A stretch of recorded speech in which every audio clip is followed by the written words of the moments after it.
Bien-aimés dans le Seigneur, que le Seigneur vous bénisse. Et je crois que vous êtes dans la paix. Car la seule chose que je peux vous dire est la paix du Seigneur. Il a dit à ses serviteurs, sinon les apôtres, lorsque vous allez aller de partout, annoncer la bonne nouvelle, la maison qui vous recevra, dites que la paix soit avec vous. Car c'est le meilleur mot qu'on puisse donner à quelqu'un, le shalom. Car nous savons que le shalom c'est lui-même, Jésus-Christ, sinon c'est Dieu. Car il est le Dieu de la paix. Car shalom veut dire Dieu de la paix. Et nous remercions l'Éternel car nous croyons que là où vous êtes aussi en paix. Et je voudrais simplement dire, pour ceux qui ne se sentent pas bien dans leur chair, qu'ils aient confiance en Jésus-Christ. Car il a dit, voici les miracles qui a commencé ceux que l'on crut. À son nom, ils chasseront les démons. C'est pourquoi nous prions nuit et jour pour votre guérison. Et nous croyons que si vous croyez de toute votre force, de tout votre cœur, cela sera accompli. Et je bénis l'Éternel parce qu'il a déjà béni, il a déjà guéri plusieurs personnes partout dans le monde. Alors que ce mouvement, ce vent pentecôtiste a balayé toute la terre. Et aujourd'hui, nous sommes arrivés à la fin de l'histoire de la terre. Même si les gens ne comprennent pas cela, la fin de ce système. Alors tout est là. Et je remercie l'Éternel parce qu'il se souvient de ses enfants. Alors que malgré, si déjà les hommes n'arrivent pas à oublier leur progéniture, à plus fort raison Dieu. C'est pourquoi le Dieu qui vous a envoyé sait que vous êtes là. Il sait que vous êtes sur la terre. Il a un projet pour vous. Alors, la Bible nous demande encore que celui qui se confie à l'Éternel renouvelle ses forces. C'est pourquoi lorsque nous sommes ici présents, alors que nous sommes à vendredi 9 octobre 2020, alors nous venons ici pour renouveler nos forces. Car après avoir eu une véritable bataille avec tout ce qu'on a, des atmosphères, toutes ces histoires qu'on a, des influences, par-ci, par-là, dans le travail, la journée, il y en a eu tellement de choses que nous avons eues. Alors nous pouvons seulement nous recueillir le soir, ou bien même au moment, à l'instant même, et dire Seigneur, pense à moi. Alors je pense que ce soir, plusieurs parmi vous pourront se recueillir et dire Seigneur, pense à moi, car la journée a été dure. Alors c'est pourquoi je remercie le Seigneur de nous avoir ramené plusieurs parmi nous dans nos maisons, rejoindre nos familles. Alors c'est maintenant le temps de nous reposer, même dormir. Alors avant de dormir, alors que nous avons rendez-vous tous les mercredis et tous les vendredis et les dimanches ici pour la prédication compte tenu du coronavirus. Alors, nous n'avons pas le droit d'ouvrir les assemblées, mais il nous est permis de prêcher en ligne. C'est ça que nous faisons. C'est pourquoi ici, je m'aime encore prêcher à nouveau à tous ceux qui m'écoutent. Et je remercie tous ceux-là qui voient cela. Et je suis content de voir que vous continuez encore à vous accrocher. Alors, je vous ai demandé seulement de vous demander de beaucoup vous abonner, car on a besoin d'avoir désormais des prédications en live. Ça veut dire en direct. Alors que nous avons un léger différé, ce n'est pas souvent parfois évident. Mais si c'est en direct, ça va être un peu encore plus émouvant. Alors, c'est pourquoi nous voulons avoir plus d'abonnés. Et nous sommes aujourd'hui autour des 51 abonnés. On a besoin au moins de 100 abonnés. Alors, je sais que plusieurs parmi vous veulent aussi être abonnés. Mais abonnez-vous. N'ayez pas peur. Alors, cette chaîne n'est pas une chaîne des démons. C'est une chaîne qui a été ouverte pour que les enfants de Dieu puissent connaître la pure parole. Même si c'est différemment de ce que vous écoutez dans vos églises ou bien dans vos assemblées, alors je pense que la parole devient la parole. Alors vous n'êtes pas obligé de calquer cela. Vous êtes obligé de comprendre. Si c'est bon, vous avancez. Si ce n'est pas bon, alors vous reculez. Alors c'est ce qui est pareil quand lorsqu'un quelqu'un mange de la viande, ou bien aussitôt mange de la viande, je veux dire, même du poulet, lorsqu'il voit qu'il n'a pas assez de dents pour croquer les os, il laisse les os à part et il mange la chair. C'est que je souhaiterais de vous. Alors je suis aussi content de voir tous ceux qui font des commentaires. Alors je laisse citer comme ça, la sœur Leslie souvent qui envoie ses commentaires. Alors tout ce temps-ci me manque parce qu'elle n'envoie plus ses commentaires. Alors je suis content cela, de voir aussi la sœur Laetitia qui est dans les commentaires alors que Dieu lui bénisse richement. Alors j'ai aussi vu le frère Ken Levy qui a donné un très beau commentaire. C'est vraiment bien, le rayon de soleil. Alors, et la soeur Cathy. Oh, vraiment, je suis content de vous. Alors, aussi, je l'ai souhaité voir aussi Ruth qui a commencé. Et puis, cette soeur qu'on appelle Sarah, Marie-Sarah. Alors, je crois qui avait souhaité, qui avait désormais apprécié le fait que j'ai déjà une chaîne dans YouTube. Alors, ce n'est pas suffisant. Plusieurs parmi vous ont besoin de donner leur appréciation. Pourquoi pas aussi poser des questions? Alors c'est bien, comme la sœur Rose Rayon de Soleil en a fait et je l'ai répondu. Alors ce serait bien. Alors aujourd'hui nous voulons continuer avec un message palpitant. Alors je vous avais promis cela mercredi. Alors que j'avais donné quelques déclarations qui peuvent arriver à fâcher plusieurs personnes par rapport à leurs obédiences. Je ne suis pas ici pour une obédience, je ne suis pas ici pour une secte, je ne sais pas, ou bien pour une forme de religion. je suis ici pour la parole. Alors toute personne qui aime la parole, vous voudrez mieux écouter. Alors si tu n'aimes pas la parole, c'est que tu es libre de ne pas écouter. Alors ici, je ne suis pas pour une certaine obéissance, mais je suis ici pour la parole. Donc parfois, ne pensez pas que je prêche ici contre quelqu'un ou bien contre X ou Y, mais ici je suis dans le devoir et l'obligation d'apporter la pure parole. Alors, c'est pourquoi, parce qu'il y a des choses que je vais déclarer ici, que vous n'avez jamais écouté dans vos assemblées, alors ce n'est pas moi. C'est pareil comme quand Jésus était sur la terre. Des choses qu'il avait apportées, c'était contraire pratiquement à ce que disaient les pharisiens, les sadducéens, les hérodiens, et tous ces hommes-là qui étaient là, les éviens, tout ce monde. Mais la parole était la parole. Jésus-Christ a tué la parole quand il a dit que commence à être la parole. Alors c'est pourquoi ne vous fâchez pas ou bien ne pensez pas que je vais aller à l'encontre de tout ce que vous croyez. Simplement j'apporte la vérité, la parole. Si votre pasteur vous a amené à un certain niveau, moi, selon mon niveau, je vous amène à un autre niveau. Alors c'est pourquoi vous devez vous accrocher et bien écouter et prendre les références bibliques et aller faire des recherches. Car tout ce que je dis ici, oh, seul Dieu me voit, Dieu m'est témoin.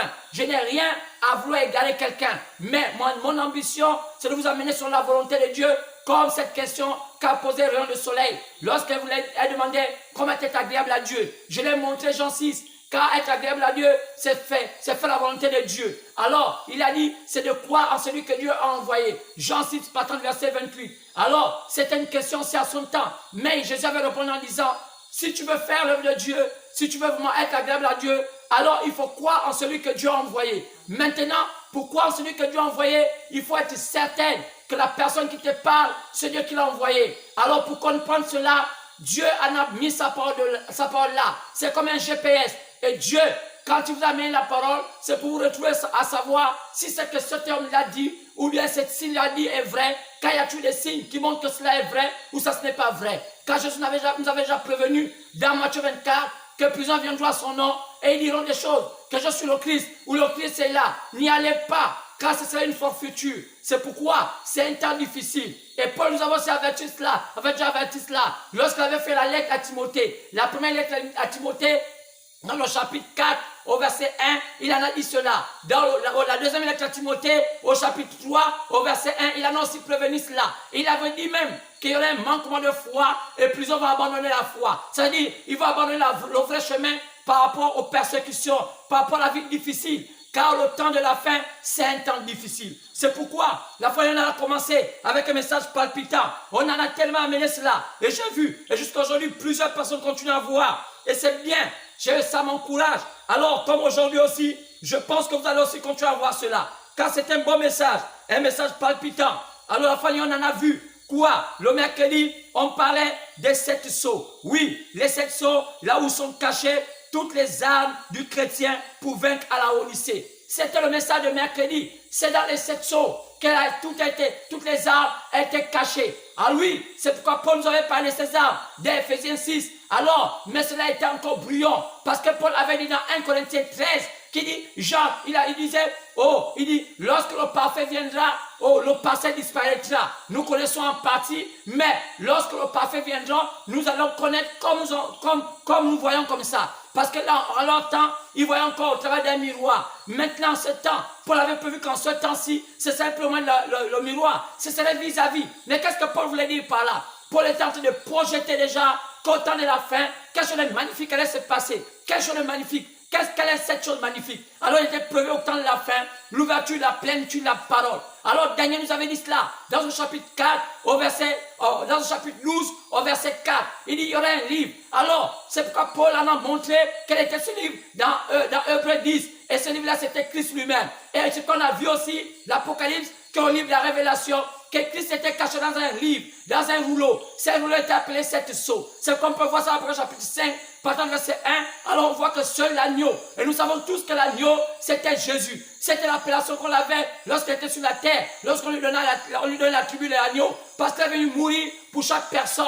Alors c'est pourquoi, lorsqu'on voit cet éternel prendre ce livre, on a dit seul l'agneau avait la possibilité de prendre et connaître ce qui est à l'intérieur et instruire la terre. C'est pourquoi aujourd'hui, l'agneau s'est caché dans un livre et ce livre a été révélé au temps de la fin.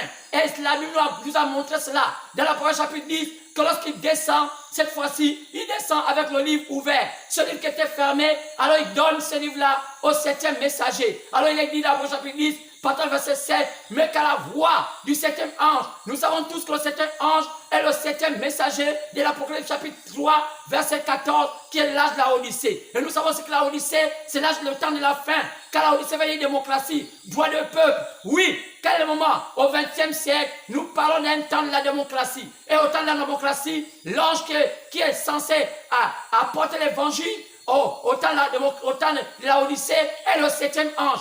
Quand il y a eu 7 temps, il y a eu Éphèse, il y a eu Smyrne, il y a eu Pergame, il y a eu Thyatire, il y a eu Sardes, il y a eu Philadelphie. C'était 6 temps. Mais après venu quand? Le 7e temps. Le 7e temps arrive à quel moment? Au temps de la Odyssée. C'est le temps de la fin. Et l'ange qui est censé être là est un messager qui doit venir de l'Ouest. Où se trouve l'Ouest? L'Ouest se trouve en Occident. Où est l'Occident du monde? L'Occident du monde, c'est les États-Unis. C'est pourquoi, quand on regarde les mages modernes, comme les mages anciens qui avaient rencontré Jésus, Jésus était là, un signe était déjà en train d'annoncer sa présence sur la terre. On a vu une étoile. Et les mages ont suivi l'étoile jusqu'à ce qu'ils ont trouvé l'étoile auprès d'une bergerie, auprès, je ne sais pas, d'une étable. Et les bergers étaient là. Quoi? La parole vient toujours au berger. C'est pourquoi c'est cela. La parole ne vient jamais à une organisation.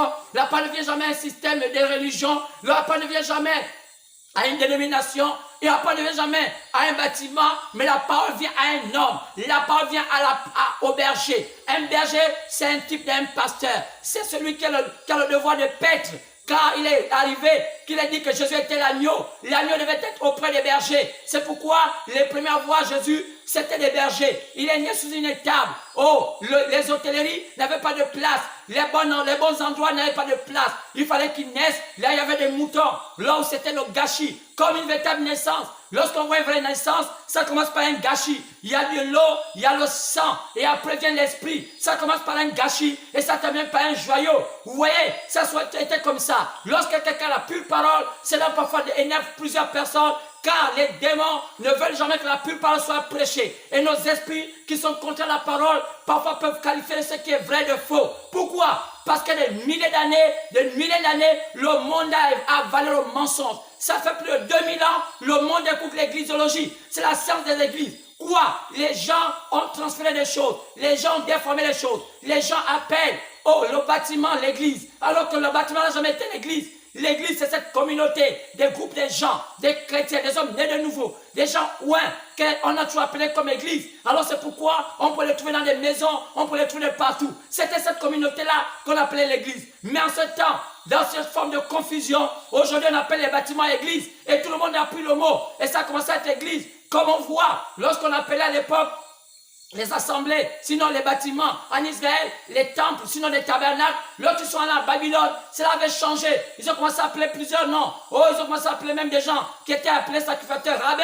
Où sont venus ces genres de choses? La déformation des Écritures, la déformation de la vérité. Alors qu'ils n'avaient pas de Talmud, toutes ces choses-là. Mais là, ils devaient avoir le Talmud. Où est-ce qu'ils ont pris le Talmud? Des choses comme ça. Ça vient de la Babylone. Ils ont commencé à mélanger la vraie parole, la véritable affaire de Dieu avec le paganisme. Et ça a changé de nom. Comme aujourd'hui, quand on voit, là maintenant les gens font aujourd'hui. On a commencé à avoir des bishops, les bishops et tout ça. Où vient ce genre de choses? Du monde. Les gens confondent la parole de Dieu avec le monde. Alors c'est pourquoi, lorsque vous m'écoutez, soyez tellement serein et écoutez bien ce que je dis, même si ça ne va pas en faveur de vos convictions religieuses. Car je ne suis pas ici religieux, je suis ici un homme spirituel. Car il y a une différence entre un religieux et un homme spirituel. Satan a-tu été religieux? Regardez Judas, il a été un vrai religieux, mais il n'était pas converti. Mais pourtant il a chassé les démons. Mais comment voulez-vous penser qu'un démon comme Judas pouvait chasser les démons? Oui, c'est une forfaiture, c'est une imitation. Les miracles, toutes ces choses, Satan les a toujours imités. Mais la pure parole, Satan ne peut pas l'imiter. Parce que la pure parole vient de l'éternité. Seul Dieu la connaît. Le monde peut imiter la parole. Le monde peut imiter tout. Mais, plutôt le monde peut imiter les dons. Le monde peut imiter toutes ces histoires. Mais le monde ne peut pas imiter la pure parole.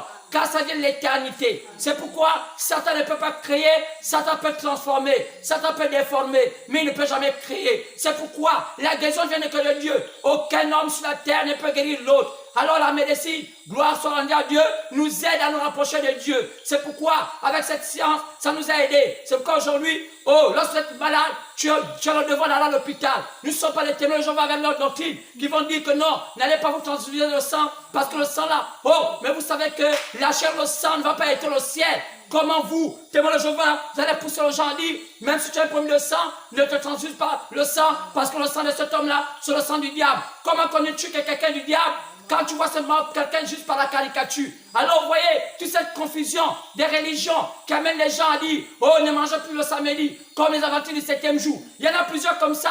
Le déboussolement d'un peuple amène les gens dans toutes sortes de croyances. Aujourd'hui, le Gabon est divisé, pas seulement parce que c'est la politique, mais aussi c'est divisé par les religions. Il y a trop de choses que nous croyons au Gabon, au point même, on a appelé les repères. Oui, on a quitté notre tradition, on s'embarque dans des traditions qu'on ne maîtrise pas.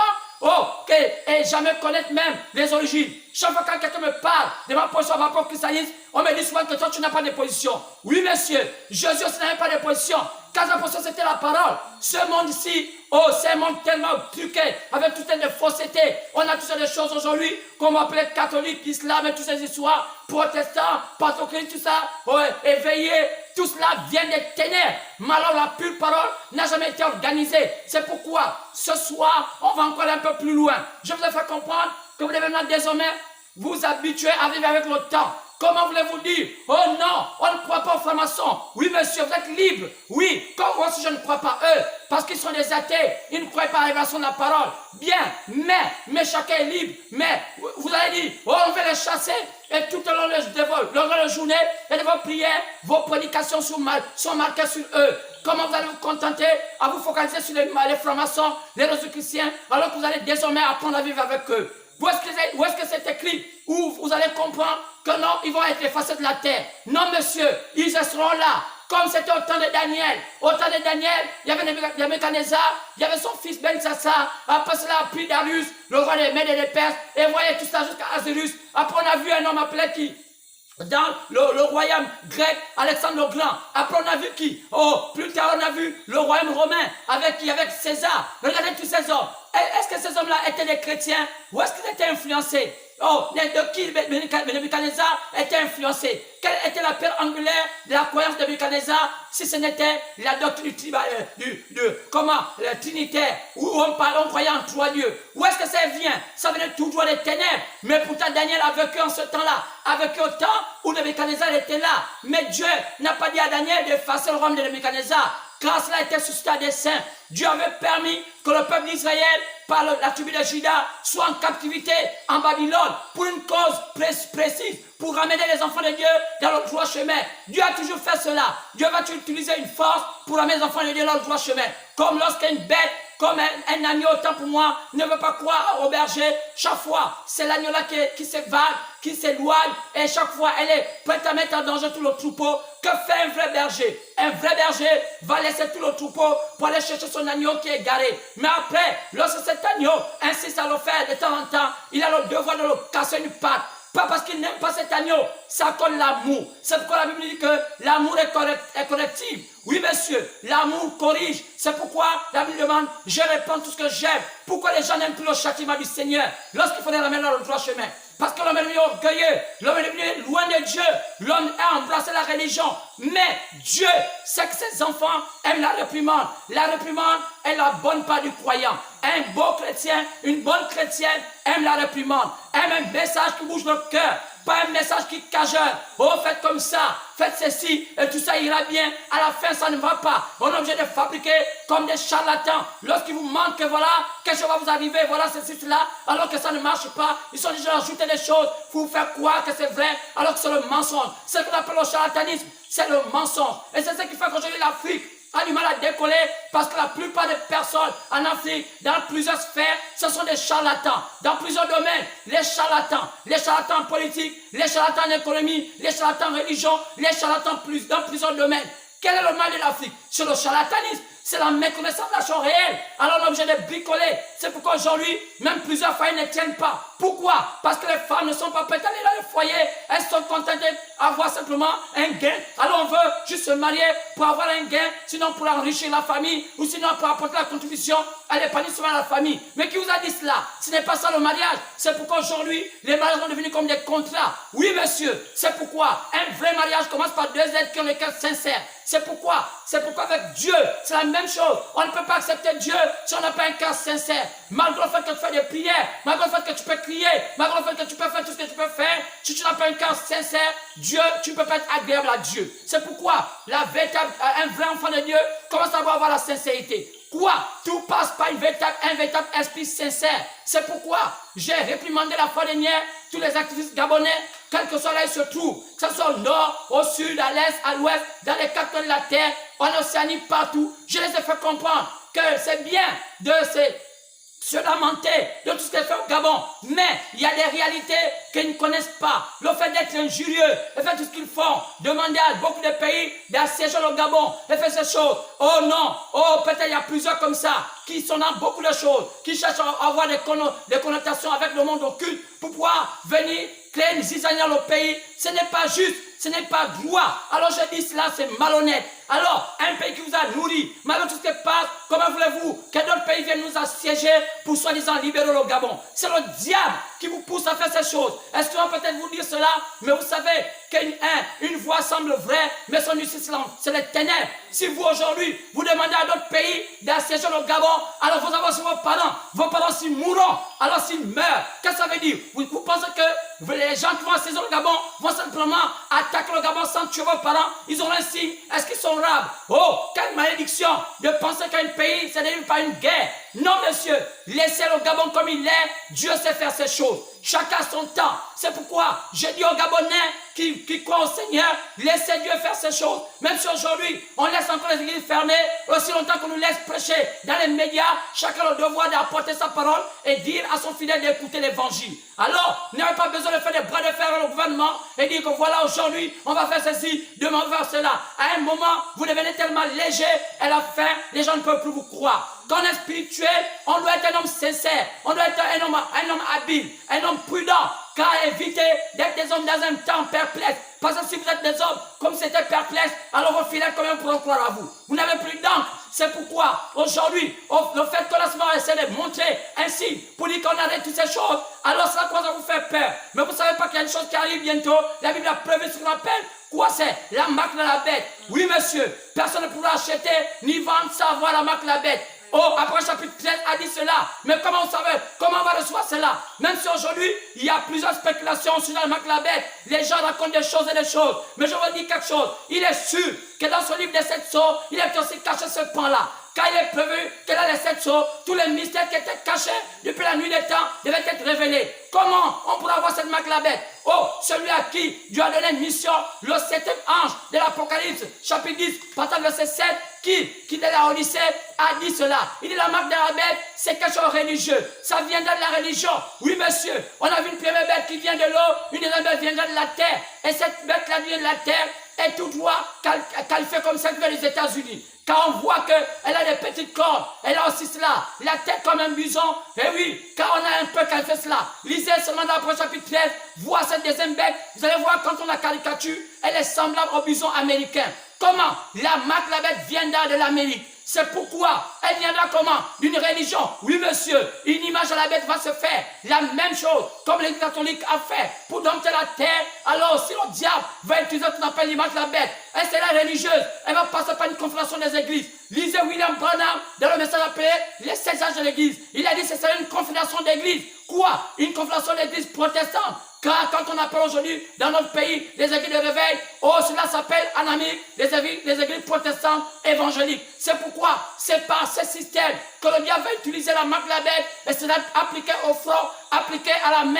Qu'est-ce que ça veut dire toutes ces choses? Allez à la parole pour connaître que révèle Dieu au sujet de ces choses. Car Dieu a tout fait. Car il est prévu qu'au temps de la fin, toute la lumière serait mise au jour. Car tout ce qui est obscur autant pour moi sera mis au jour. C'est pourquoi la parole de Dieu est comme une lampe à nos pieds. C'est pourquoi un vrai enfant de Dieu doit tenir garde, doit réfléchir chaque jour quand il se lève pour dire, oh, est-ce que là, le chemin lequel j'ai emprunté est un bon chemin? Un bon chasseur, lorsqu'il va à la chasse, il doit mettre des signes. Parce qu'il peut arriver un moment qu'il peut avoir une embuscade. Et s'il n'a pas de repères, il aura du mal à retrouver là où il était. C'est pourquoi le monde est à la même chose. Nous sommes tellement avancés. Nous sommes à la Odyssée. C'est l'âge de toutes les surprises. Toute la connaissance de l'homme a arrivé à sa fin. Nous sommes à la grande technologie. Il n'y a qu'à voir les voitures du 21e siècle. Ils sont déjà sortis. Rolls-Royce, Mercedes, tout cela, ils ont déjà sorti. Tout le monde, la Cadillac, tout le monde a déjà sorti. C'est la nouveauté.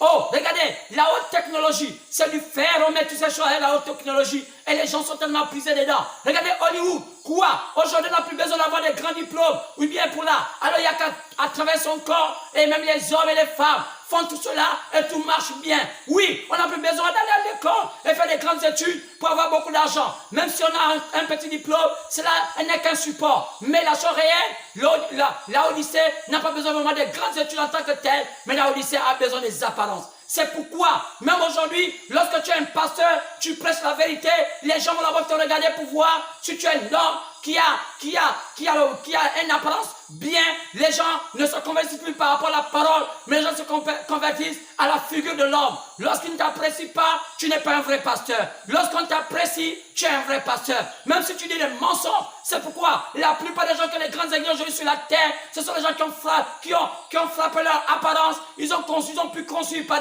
des techniques de malhonnêteté, des grands bâtiments. Ils ont fait du commerce et par-ci par-là. Et mettant des églises climatisées, vous voyez toutes ces choses, ça mène quoi? Ça mène des apparences. Et l'église, la Odyssée, tombe dans le chaos. Mais la pure parole, l'église la met à côté. Mais, qu'est-ce qui se passe? Mais Dieu sait choisir un peuple. Il a dit, je me suis choisi un peuple qui ne s'est pas souillé contre le diable. C'est cela. Car à l'Odyssée, il y aura un petit peuple. Comme en cette ville-là, il y avait un petit peuple qui suivait la pure parole. À l'Odyssée, la lumière était tellement petite, et les terrains seront plus élevés que le peu de gens qui seront convertis. C'est pourquoi un avertissement est en train de venir encore sur la terre. Pour dire, toi qui penses à cœur, pense être déjà sauvé, alors que tu as des ténèbres, sur le temps pourtant de te repentir, revenir à Dieu et de t'humilier un peu. Car la Bible dit que moi, le peuple sur qui on intervient comme un nom, si c'est de leur mauvaise voie, elle s'humilie. Oui, c'est de leur mauvaise voie, c'est pas seulement boire, c'est pas seulement fumer, c'est pas seulement se prostituer,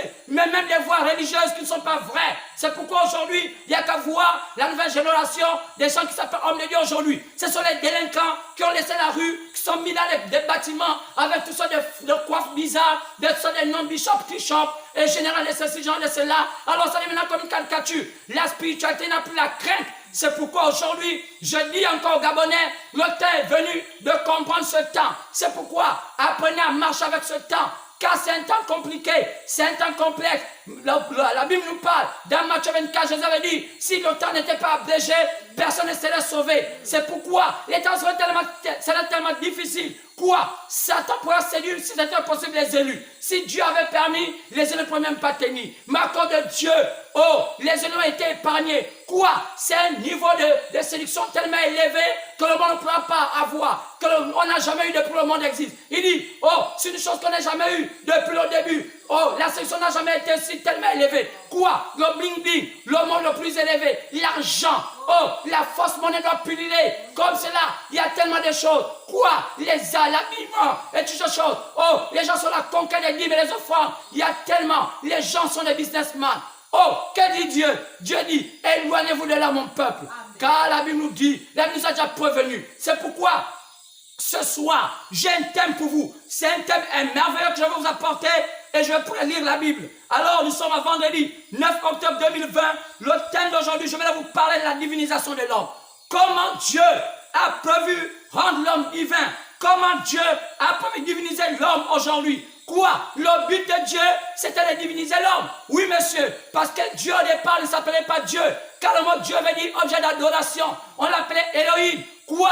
Le Dieu qui veut par lui-même, par sa pensée. Il a projeté sa pensée et sa pensée s'exprime par la parole. Car la parole, c'est la pensée de Dieu exprimée. Mais après cela, qu'est-ce qu'il devait faire? Il devait quitter Elohim à Jéhovah. Le Dieu qui devait vivre avec sa famille. Qu'est-ce qu'il devait se dire? Oh, c'était que Dieu était sur le point d'arriver à ce que sa pensée divine prenne forme ou prenne corps avec sa création. Oui, c'est ce qui a mené que Jésus-Christ était le premier-né de cette création. Quoi? Un homme Dieu. Maintenant, aujourd'hui, où est-ce qu'on parle? On parle de la divinisation de l'homme aujourd'hui. Quoi? Par la présence en lui de cette sceau. C'est la condition sine qua non. Sinon, jamais ça marchera. Seuls les gens divinisés pourront vaincre la Odyssée, sinon rien. C'est pourquoi il est dit à Apocalypse chapitre 3, pendant verset 21, que si il faudrait que vous asseyez sur le trône de Jésus pour vaincre en ce temps. Sinon, quel cas? Qu'est-ce que Jésus voulait dire? Après chapitre 3, pendant verset 21, ça voulait dire que l'homme devait se diviniser. Mais qui est cet homme qui doit se diviniser? Les enfants de Dieu. Car les enfants du diable aussi auront cherché à se diviniser par Satan. Comme Satan n'est pas divin, c'est un imposteur. Alors, ils sont arrivés à un temps où la pleine maturité du diable est en eux et ils ont toutes sortes de choses qu'ils font. C'est pourquoi la guerre est venue, la guerre d'expérimentation. Si c'est le Dieu de Jésus qui est fort ou bien c'est le Dieu de Baal. Alors cela est une approche. Oh, c'est pourquoi on ne regarde pas les athées. Les athées ne nous embrouillent pas. Je parle des francs-maçons, mais je parle de ceux qui sont dans le camp qui veulent nous embrouiller. Quoi? Les religieux. C'est pourquoi c'est au temps de Daniel. Au temps de Daniel, Nebuchadnezzar faisait sa chose, Daniel faisait pour lui. Alors nous allons voir qu'est-ce que Dieu est en train de faire aujourd'hui. C'est pourquoi préparez-vous, nous allons lire la parole. Alors nous allons nous lever et prendre nos Bibles et lire la parole. Alors merci Seigneur. Prenons nos Bibles. Nous allons prendre nos Bibles dans le livre de Jean. Jean chapitre 10, partant du verset 22 au verset 35. Jean 10, 22 au verset 35.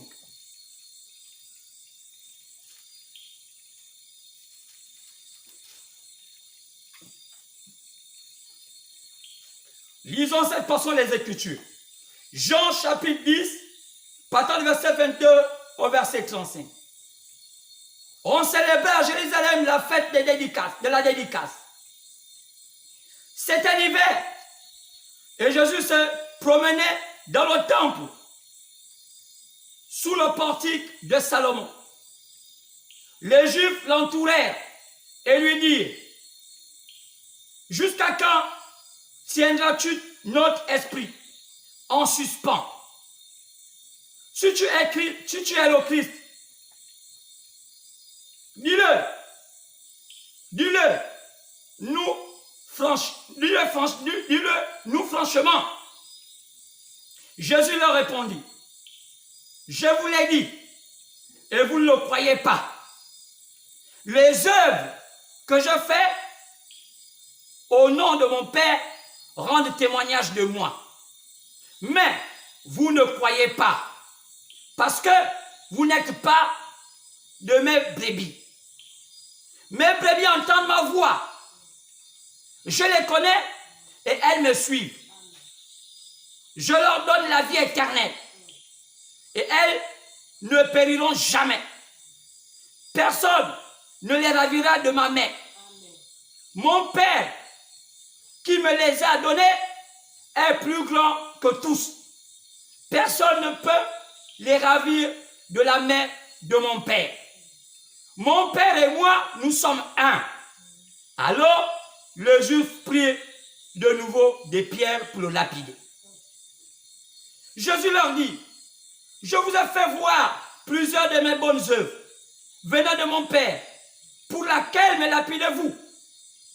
Les Juifs lui répondirent: ce n'est point pour des bonnes œuvres que nous te lapidons, mais pour un blasphème.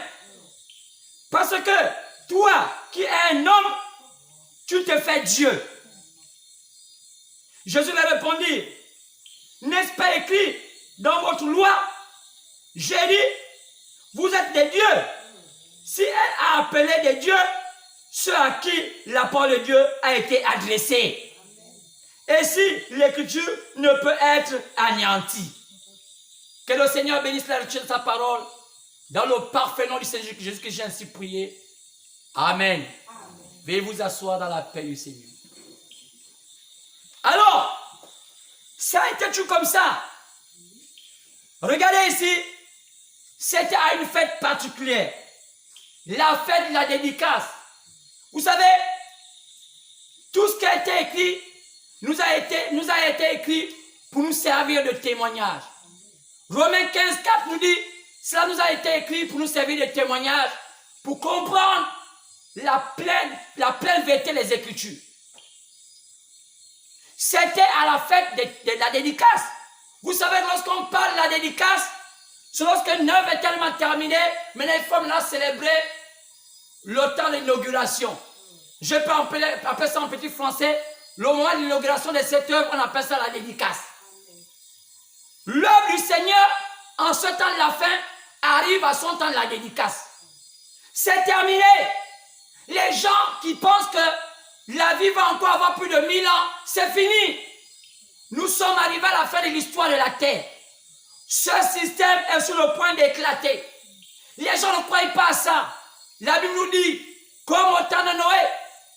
Oui, monsieur. Jean 17, verset 26 au verset 30 à 30, verset 26 au verset 30 à 32, nous a dit, Jean, je parle ce que je crois, c'est cela. Jean 17, c'est Luc autant pour moi. Luc 17 autant pour moi. Luc 17, pardon, verset 26 au verset 30.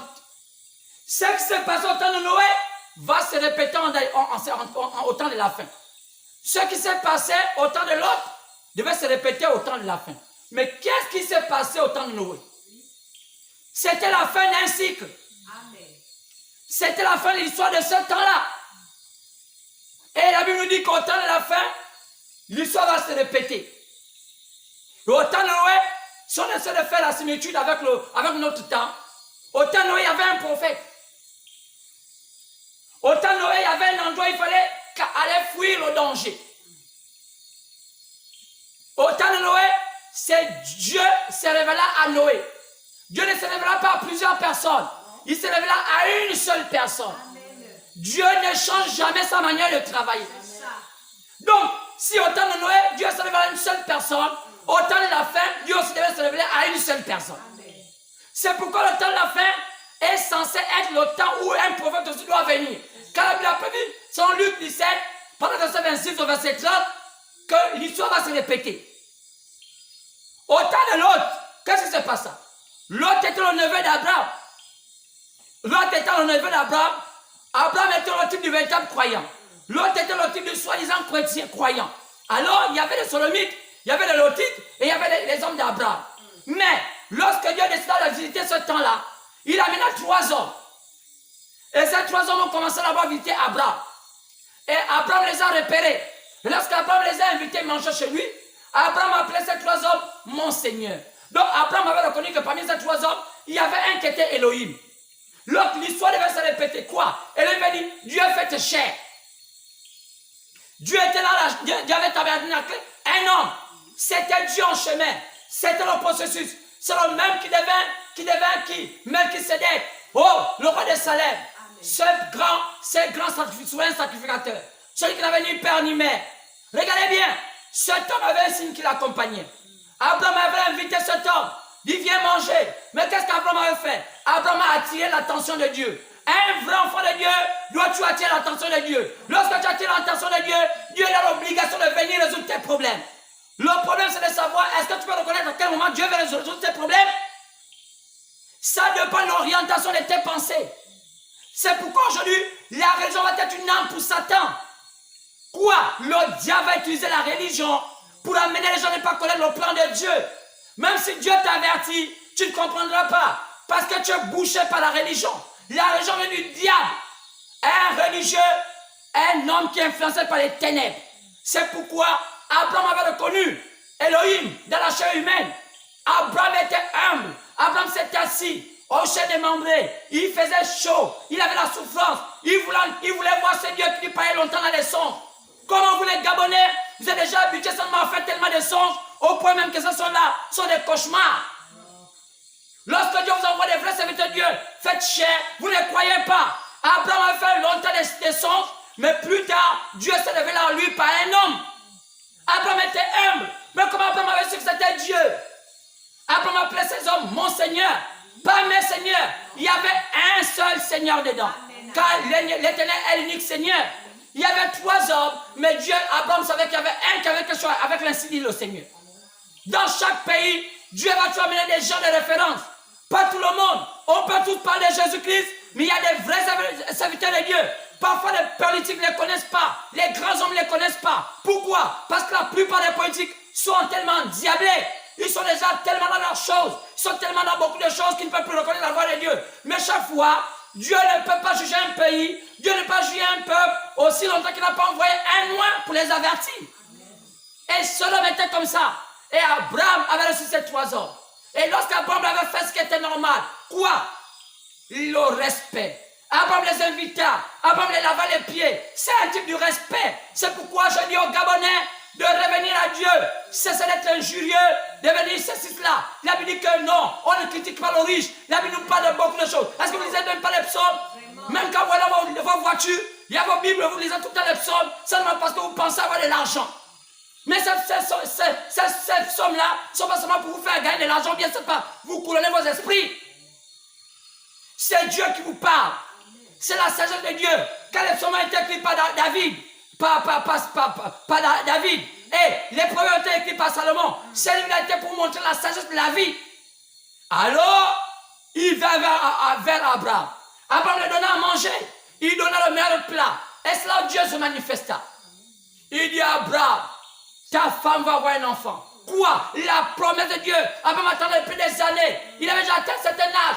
Ça n'avait jamais ménopause. Mais Dieu avait dit, même si les gens disent que tout ne marchera pas, mais moi, Dieu dans la chair, je te dis, ça ira. Amen. Oh, c'est ça qui s'était passé. Parfois, Dieu est à côté de vous et vous ne le reconnaissez pas à cause de votre religion. Vous avez tellement de choses dans votre cerveau. Et vous ne pouvez pas avoir les bénédictions. Et vous avez que des petites bénédictions et vous pensez que c'est Dieu. Dieu s'est fait chair et il est venu par là à Abraham. Et il a dit à Abraham, c'est ta femme à cette même époque va avoir un enfant. Et c'était ça. La Bible a prévu cela. Quoi? Un ministère semblable à celui qui avait parlé à Abraham. En ce temps de la fin, quel est le ministère qui est semblable à celui qui avait parlé à Abraham en ce temps? Oh, quand on regarde, il y a eu 3 hommes au XXe siècle. La Bible a prévu que tout ça se passait au XXe siècle. Mais au XXe siècle, il y a eu 33 grands hommes qui ont marqué l'histoire de l'humanité dans le christianisme. Il y avait un homme qu'on appelle Billy Graham. Il y a un homme qu'on appelle Oral Roberts. Et un troisième s'appelait William Marion Branham. Et les 3, quand on essaie de suivre leur histoire, celui qui est sorti de la mêlée, qui avait un ministère semblable à celui qui avait parlé à Abraham, lorsqu'il était en train de membrer, c'était William Marion Branham. Donc, la chose s'est répétée. Quoi? C'est pour ça qu'on a remarqué que celui qui parlait à Abraham restait avec Abraham. Et les 2 autres sont partis sur le Gomorre. C'est ce qu'ont fait Billy Graham et Oral Roberts. C'est quoi sur le Gomorre? Ils sont allés faire des religions. C'est ce qu'on appelle aujourd'hui le mouvement pentecôtiste charismatique. Si vous allez comprendre que Billy Graham, Oral Roberts, ce sont les pères du mouvement pentecôtiste charismatique. Mais qu'est-ce qui a motivé ces hommes à prêcher l'évangile? C'est le ministère de William Branham. Ils ont vu William Branham à l'œuvre. Ils ont vu Dieu travaillant par William Branham. Ils sont les pensées de cœur, guérir les malades. Ils ont dit on n'avait jamais vu cela. Allez aux États-Unis, l'histoire est là. Amen. Demandez aux gens qu'est-ce qui a poussé le grand Billy Graham et le grand Oral Roberts à devenir des prédicateurs. Si aujourd'hui on ne vous dit pas, oh il y a des pauvres, tout ça va Yonggi Show, tout ce monde-là. Il vient de quelle obédience? Qui a poussé au Yonggi Show, au Yaya de Paul, tous ces hommes-là, les Tibi, les chanteurs de la cosa, vous acclamez. Tous ces hommes-là, oh, tous ces hommes du Nigeria, tout ça, je ne sais pas comment les citer. Il y a tellement, tout au Ghana, au Nigeria, ils sont pleins aux États-Unis. Demandez ces hommes-là, qui a poussé ces hommes à avoir au moins la ferveur de l'évangile. Ce n'est Billy Graham et Oral Roberts. Maintenant, demandez. Qu'est-ce qui a poussé Billy Graham et Oral Roberts à voir la véracité de Dieu dans leur vie? William Marion Branham. Amen. Quand William Marion Branham prêchait, Billy Graham et Oral Roberts étaient assis. Amen. Ils venaient assister au culte pour dire on n'a jamais vu telle chose. Ils ont vu les guerres, les boiteux marcher. Ils ont vu les aveugles voir. Ils ont vu les animaux penser de cœur. Ça les a motivés à dire on pense que Dieu aussi peut nous utiliser. Amen. Eh bien, il faut connaître l'histoire. Un peuple sans histoire, c'est un peuple qui mourra. Vous ne connaissez même pas l'histoire de ce que vous croyez? Alors, l'histoire va se répéter. Parce que dans ce moment, on a eu maintenant quoi? Une religion qui va sortir là-bas. De qui? De l'autre. L'autre va faire quoi? L'autre va faire une religion qu'on appelle les Amoréens. Qui sont les Amoréens? Les Amoréens, ce sont les Moabites. C'est pourquoi il y avait un signe à Abraham. Il dit, ta descendance sera esclave dans un pays. Ils sont 400 ans. Mais le signe qui va montrer qu'ils vont sortir de ce pays-là, c'est lorsque l'iniquité des Amoréens va atteindre son comble. Mais qui sont les Amoréens? Ce sont les Moabites. Mais qui sont les Moabites d'aujourd'hui? Les églises éveillées. Parce qu'on ne vous dit jamais ce que vous êtes. Les gens peuvent vous dire ça parce que peut-être ils viennent manger vos nourriture, parce qu'ils font des associations avec vous. Mais je vous dis en réalité que le mouvement pentecôtiste charismatique, ce sont que la Bible appelle les Amoréens. Ce sont les Moabites. C'est un mélange du paganisme et du christianisme. C'est ce qu'on appelle ça le pentecôtisme charismatique. Le pentecôtisme, ce n'est pas une religion. Ça a été monté par des hommes. Ça s'est passé à Azusa en 1906. À Azusa, à Los Angeles. C'est la déflagration de l'Esprit de Dieu qui est descendue là-bas. Comme avait prévu la Bible. Maintenant, ils ont transformé cela à une religion. Alors, comme on n'est pas connaître l'histoire de votre ce que vous croyez, mais vous allez dans tous les sens. Il y a maintenant une crème à l'africaine. Est-ce que l'évangile vient de l'Afrique? Est-ce que l'évangile vient des États-Unis? L'évangile vient d'Israël. Maintenant, regardez comment vous pratiquez ce christianisme. Je vous ai parlé de 3 choses. La conduite, l'ordre et la doctrine. C'est la chose fondamentale qu'un chrétien doit connaître. Parce que nous, le christianisme, on a une doctrine. On suit les voies. Dans cette doctrine, on a une manière de pratiquer ce christianisme. On appelle ça l'ordre. Dans toute civilisation, dans toute chose bien organisée, bien rangée, il y a toujours une doctrine. Et il y a toujours un ordre. Nous allons voir l'ordre des médecins. Ils ont leur doctrine. L'ordre des maçons, ils ont leur doctrine. Comment voulez-vous vous dégager la pure doctrine du christianisme? Et dans son temps, il y a aussi une conduite. C'est pourquoi l'apôtre Paul s'efforce à cogner sur la conduite, sur l'ordre. Il dit que la femme ne prêche pas l'évangile à la chair. Amen. Il n'est pas permis à une femme de prêcher. Qu'est-ce que Paul est en train de dire là? C'était l'ordre de l'église. Il dit que les femmes ne prêchent pas l'ordre dans le sacerdoce. Où est-ce que vous avez appris ça? L'émancipation des États-Unis au XXe siècle a amené la femme sur la chair. Et on a déjà prévu ça dans les âges de l'église. C'est que j'ai comme toi, parce que tu laisses Jézabel, la femme, prêcher l'évangile. Mais vous n'avez pas vu tout cela. Vous lisez la Bible et vous prenez quoi? Vous prenez Joël 2, 28, qui vous a dit que Joël 2, 28 s'accorde à la prédication de l'évangile. J'ai répandu mon esprit sur toute chair. C'est normal. C'est 1 Corinthiens 12. On ne vous empêche pas. Dieu est souverain. Il peut donner son doigt à n'importe quelle personne, un homme, une femme. Mais le sacerdoce était pour les Aaron. Et pourtant, la soeur de Moïse, Myriam, elle était une lévite. Mais elle n'avait jamais été dans le sacerdoce. Elle tapait au tambourin. Elle contribuait. Elle chantait des cantiques. Pourquoi elle n'a pas vu? Aussi, pour dire que non, elle était dans le sacerdoce. Le diable est en train de mettre des gens dans le trou. Ce n'est pas une consolation pour prêcher l'évangile. Ne pensez pas que quand vous le voyez ici, nous sommes très contents. On prend le temps de comprendre, Seigneur, est-ce que c'est ce qu'il faut dire? Quand vous voyez un homme qui est zélé, qui vient, je vais prêcher, il faut dire que ça c'est un faux pasteur. Une prédication demande des heures de consécration. Ça demande des heures. Regardez les fonds. Et regardez. Ça vous rend stressé. Chaque jour, quand on vient sur la chair, c'est comme le premier jour. Quand vous voyez un homme qui s'habitue à la chair, il faut dire que c'est un faux pasteur. Parce qu'il n'entre pas la colonne de feu. Dieu est toujours là. Amen. Il peut te dire, ne dis pas ça. Amen. Ce n'est pas vrai. Il peut te bloquer la bouche. Vous savez que parfois, moi ici, mes prédications parfois sont un peu comme. Parce que je dis parfois, Dieu embrouille mon esprit. Amen. C'est Dieu guidant sa parole. Alors, il y a problème. Donc Jésus est venu. Quoi? La divinisation de l'homme. Donc le thème d'aujourd'hui, la divinisation de l'homme aujourd'hui passe par la présence des 7 sceaux en lui.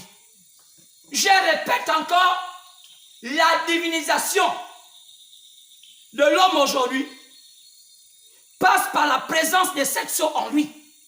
Quoi? Ce livre qu'on avait dit d'avaler, c'est la condition sine qua non. Aujourd'hui, un homme qui ne se divinise pas ne peut pas affronter le diable. Aujourd'hui, une femme qui ne se divinise pas ne peut pas affronter le diable. Car le diable est un esprit. Ses enfants opèrent par l'esprit. Maintenant, le seul esprit qui a la possibilité de faire tête aux esprits des démons, c'est la divinisation de Dieu. Donc, Dieu veut qu'un enfant de Dieu, une fille de Dieu se divinise. Maintenant, comment se diviniser? Le seul moyen pour se diviniser passe par avaler le livre. Après chapitre 10, partant du verset 8 au verset 11. Prends le livre, avale-le. C'est quoi ce livre? Le livre de la rédemption. Oh! C'est pourquoi Jésus, lorsqu'il en parlait, il a démontré comment le Père lui était un. C'est pourquoi je vous ai lu la fin dernière, d'après chapitre 3, partant du verset 14 au verset 21, celui qui vaincra à Odyssée, Jésus a donné l'injonction. Pour vaincre à Odyssée, il faut que tu t'asseyes sur le trône de Jésus. Comme lui l'a vaincu, il s'est assis sur le trône du Père. Donc, je vous ai démontré que le trône du Père, c'était Jésus lui-même. Car un trône, c'est là où le fauteuil de commandement. Donc, le fauteuil de commandement de Dieu se trouvait en Jésus. C'est pourquoi il s'est dit, le Père et moi, nous sommes un. Mais qui était le Père? L'Esprit. Il était où? Il était en Jésus. Les œuvres que je fais, ce n'est pas moi qui le fais, c'est le Père qui fait ça en moi. Quoi? Il était divinisé. Il était la plénitude de la divinité de Dieu en lui.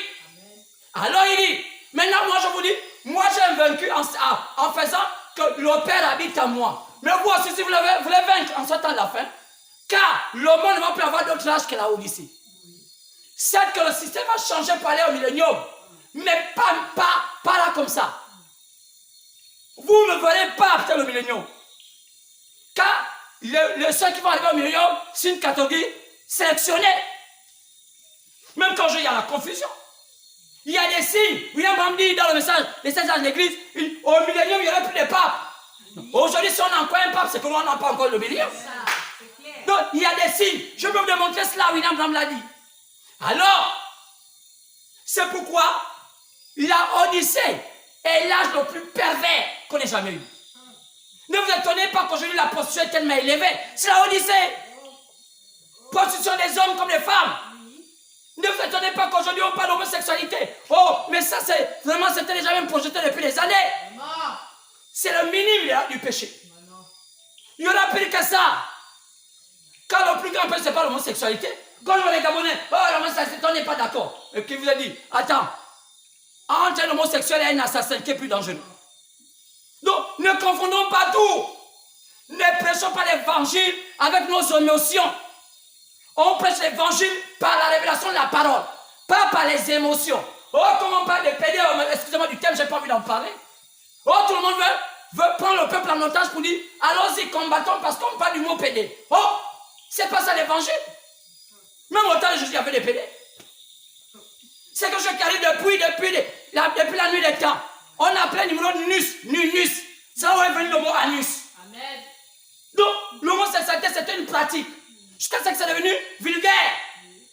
Pourquoi seulement on faisait cela? Donc, ça dit que même avant que Jésus ne vienne, on faisait déjà ça. Donc, même quand Jésus était là, pourquoi il ne s'est pas focalisé en disant, je m'avais tué tous les pédés? Donc, votre évangile est faux. Oh non, on va se lever contre le gouvernement parce qu'on dépénalisait l'homosexualité. Maintenant, on va vous dire qu'ils ont fait la démocratie. Amen. Ils ont fait quoi? La Odyssée? Donc, quand ils l'ont fait, est-ce que... attends. Oh non, tous les gouvernements qui ont dépénalisé l'homosexualité, leur président est homosexuel. Mais vous êtes malades, vous les Gabonais qui croient. Qui n'est pas homosexuel dans ce monde? Tous les pays fous que vous voyez là, nos amis, les voisins qui ne veulent pas parler, qui sont cachés comme on peut dire, comme des canards.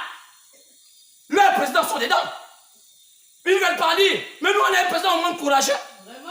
Il dit, moi, je dis ce que la Odyssée dit de faire. Amen. Je ne suis pas un président du christianisme. Je suis un président du temps de la Odyssée. Amen. Je suis dans ma fonction de président en tant que président du temps de la Odyssée. Frère, même si tu étais chrétien, tu étais là, tu allais dépénaliser l'homosexualité. Là où je vous fais là, allez-y au pouvoir. Parce que vous ne maîtrisez pas les rouages de notre pouvoir. Vous voyez ça comme vous avez vu notre président manger le coupé, vous commencez à banaliser. J'ai dit, je n'étais pas d'accord. Un homme de pouvoir ne montre pas aux insensés des choses que les insensés ne doivent pas voir. Sinon, ils vont te chosifier. Aujourd'hui, je suis content que ce président soit maintenant presque plus visible. Mais c'est ça le pouvoir. Plus tu chosifies le pouvoir, plus les insensés aussi te chosifient. Mais c'est cela. On a vu Omar Bongo pendant des années. Il était un homme un peu bizarre. Tout le monde craignait cet homme. Mais lorsque le nouveau président est venu, il a voulu comme simplifier. Qui vous a dit que le pouvoir est simple? Le pouvoir n'est pas pour les hommes simples. Regardez au Mali. Pourquoi ils n'ont pas mis un président simple? Oh, Gabonais, faites attention avec les ragots que vous écoutez partout. Donc, si nous on a des pénalités au Gabon l'homosexualité, ça ne veut pas dire maintenant qu'on a demandé au Gabonais d'être pédé. On est à la démocratie. Celui qui veut se faire pédé, il se fait pédé. C'est libre. On te force. Vous avez bien des toulines, on vous attache. Demandez que les homosexuels du Gabon, est-ce qu'on les attache? Ce sont les conditions du temps. Si tu veux maintenant être femme, mais tu pars. Chacun est libre. Mais on n'a jamais fait une loi pour dire, désormais, tout Gabonais, si tu ne fais pas ça, tu vas aller en prison. Là, moi, je ne suis pas d'accord. Même moi, je ne peux pas accepter. Si on le dit, moi, je marche. On vous force maintenant, désormais, tous les pasteurs. Non, là, je dis, moi, non. Je suis le seul pasteur qui ne veut pas accepter. Maintenant, si on dit, c'est libre. Quelqu'un dit, attends, voilà la banane et voilà la chicotte. Tu choisis quoi? Oh, je veux la banane. Ça, c'est les PD. Je veux la chicotte. C'est pas pédé. Oh non, je peux pas faire la banane. Maintenant, si tu prends la banane, on dit non, il fallait pas me donner les deux choix. C'est quoi les théonomes? Les deux lois. Le bien et le mal. Même Dieu nous a dit ça. Maintenant, dire à vos fidèles de marcher, oh, nous sommes comme ça, c'est la politique. Ce n'est pas la spiritualité. Ne confondez pas la spiritualité et la politique. Et vous préparez mal vos enfants. Vous les rendez rebelles. Vous les rendez des gens insolents. Impoli. L'impolitesse ne veut pas dire la révélation de la parole. Nos enfants, vous partez dans la rue, il n'y a plus le respect. Une grande personne parle. Un an, une grande personne parle. Même une maman. Vous avez maintenant peur de laisser les femmes aller même aller marcher. Les enfants de 7 ans, 18 ans, des braqueurs. On les pousse, même quand l'État construit les écoles. Ce sont eux qui cassent les tables blancs. Oh, l'État ne construit pas. C'est-à-dire, ils ont programmé des enfants qui sont spécialistes à gaspiller ce qu'elle a déjà fait. Ils cassent les tables pour qu'on dit qu'il en manque. Maman, je ne peux pas aller à l'école parce qu'il manque les tables. Qui a cassé? C'est moi. Pourquoi tu as cassé? Moi, j'ai envie d'être homosexuel. Mais là, vous voulez. Mais qui le pousse? Allez à les écoles, il y a les écritures. C'est l'État qui écrit ça. Il va même faire les excréments sur le tableau pour tomber. Le professeur n'arrive pas à l'école. Il fait les scènes. Qui a appris ça? Au quartier. C'est pourquoi les quartiers, même on ne peut plus habiter. À un moment, on pose la question à Mabongo, est-ce que tu peux prendre, tu construis partout les Gabonais, les immeubles? Il dit, mais bon Dieu, qui va les entretenir? Demandez combien l'État gabonais a logé les gens. Allez-y voir les habitations, comment c'est devenu.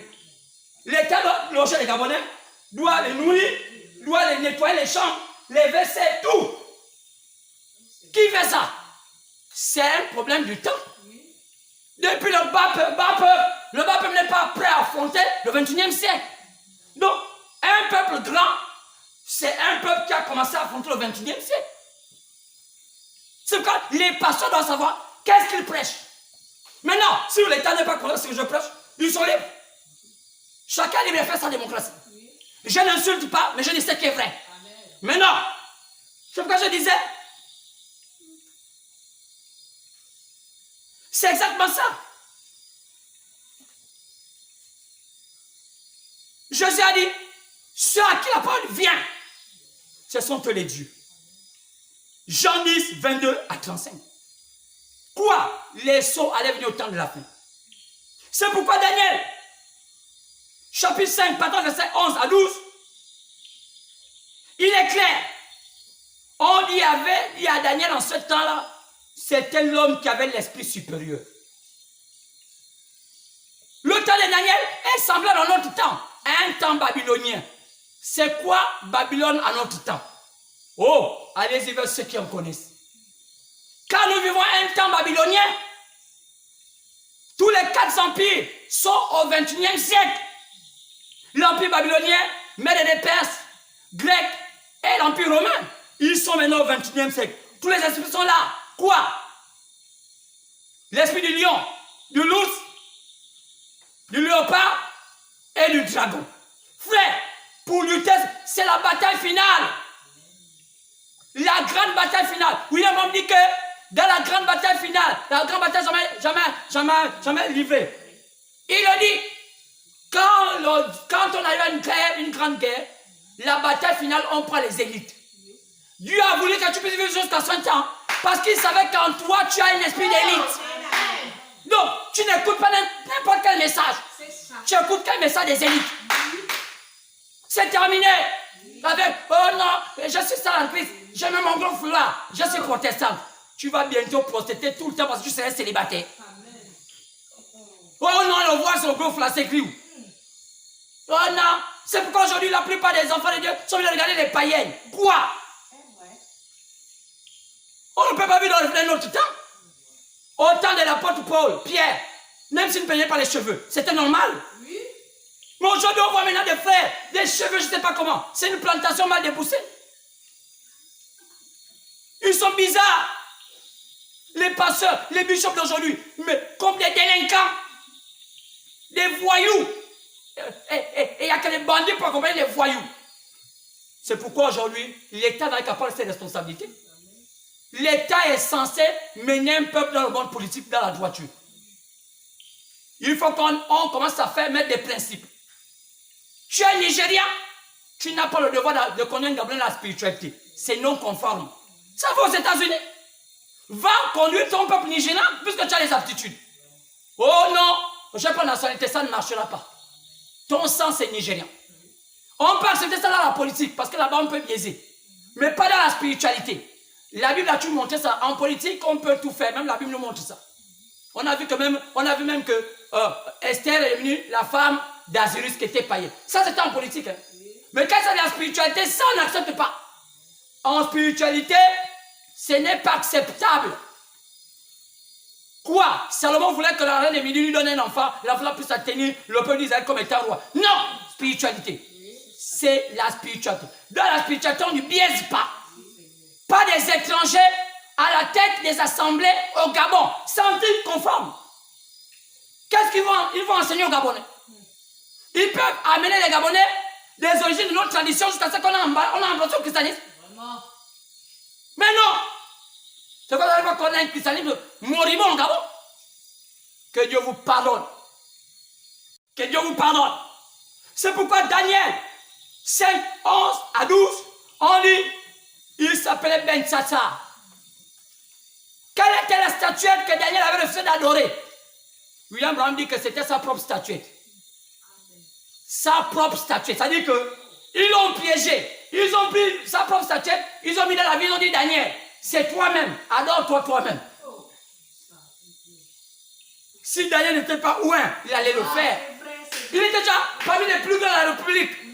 On a mis la statue de Daniel au centre violon. Tout le monde qui n'adore pas la statue là est puni. Daniel a refusé d'adorer sa propre statue. On appelle ça être humble. Oh non, tu es pasteur, tu n'as même pas une voiture. Tu n'as même pas une église climatisée. Qui vous a dit qu'un pasteur a besoin de faire tout ça? On a un domaine. Ce qui nous embête, c'est parce qu'on a des petits mesquins qui ne connaissent pas ce genre de choses dans notre pays. Un vrai, on le connaît. Dès qu'il parle, même en 10 minutes, un spirituel, c'est que lui, là, c'est un spirituel. Il y a un signe qui l'accompagne. C'est une malédiction de maltraiter les vrais ones. Ça attire les problèmes. Voyez la France, pourquoi? Aujourd'hui, vous voyez la France en un problème. Les pollutions, les inondations, les gens meurent comme des poules en France aujourd'hui. Pourquoi? La maison continue à frapper ce pays. Un pays plein de ruses.